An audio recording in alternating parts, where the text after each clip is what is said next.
Assalamualaikum warahmatullahi wabarakatuh. Sahabat beriman, ketika akan menemui Sang Pencipta, pasti ruh kita akan dicabut oleh malaikat maut. Tak ada yang bisa menghindar jika ajal sudah datang menjemput. Namun ternyata ada ruh yang tidak bisa dicabut dari berbagai arah. Malaikat pun bingung, lalu dengan apa malaikat maut mencabut ruh tersebut?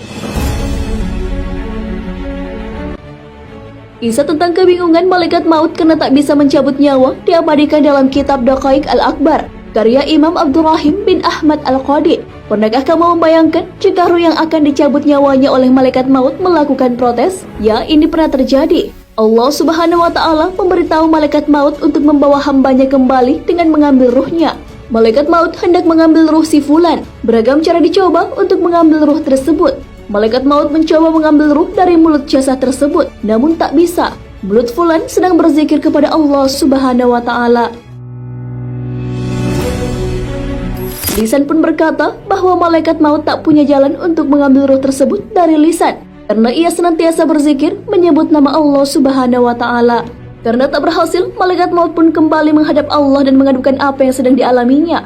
Allah pun menanggapi keluhan tersebut dengan menyuruh mengambil dari sisi yang lain. Malaikat maut pun turun dan mencoba mencabut nyawa dari arah tangan fulan. Namun sayang sekali tak bisa juga. Ternyata tangan si fulan sering digunakan untuk bersedekah, mengelus-elus kepala anak yatim, dan menulis yang baik-baik. Tangan tersebut berkata, "Bukan dari arahku, engkau mengambil ruhku." Lagi-lagi malaikat maut menghadap Allah Subhanahu wa Ta'ala dan mengadukan hal yang dialaminya.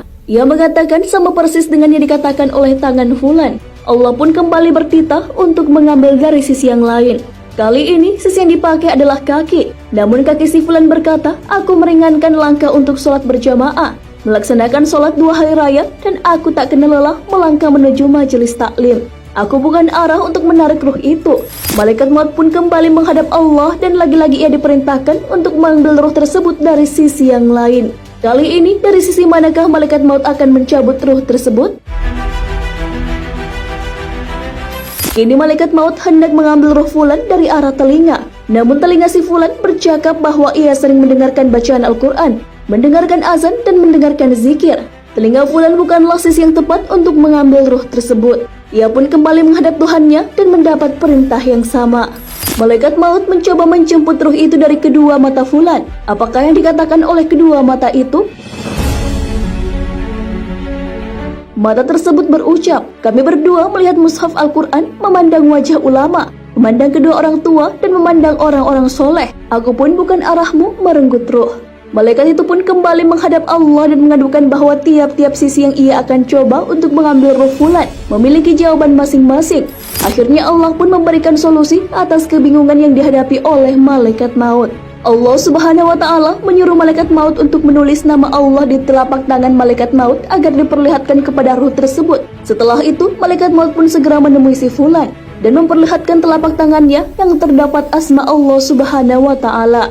Setelah ruh tersebut melihat asma Allah Subhanahu wa Ta'ala, ia pun bergegas keluar dari jasad si fulan. Tak ada rasa sakit sedikit pun yang dirasakan ketika ruh terpisah dari jasad. Sahabat beriman, itulah kebingungan yang dihadapi oleh malaikat maut karena mencoba mencabut nyawa dari banyak sisi. Namun ia tak kunjung bisa mencabutnya karena setiap sisi punya jawabannya masing-masing. Proses dicabutnya nyawa tidak selamanya sama dengan fulan tersebut. Namun ada kalanya malaikat mencabut nyawa dengan menyakitkan. Hal ini sesuai firman Allah Subhanahu wa Ta'ala. Alangkah dahsyatnya sekiranya kamu melihat di waktu orang-orang yang zalim berada dalam tekanan-tekanan sakratul maut. Sedang para malaikat memukul dengan tangannya sambil berkata, "Keluarkan nyawamu. Di hari ini kamu dibalas dengan siksaan yang sangat menghinakan, karena kamu selalu mengatakan terhadap Allah perkataan yang tidak benar, dan karena kamu selalu menyombongkan diri terhadap ayat-ayatnya." Quran Surah Al-An'am ayat 93. Wallahu a'lam bissawab. Sahabat beriman, jangan lupa berbagi informasi dengan share video ini, karena sebaik-baik manusia adalah yang paling bermanfaat bagi manusia. Wassalamualaikum warahmatullahi wabarakatuh.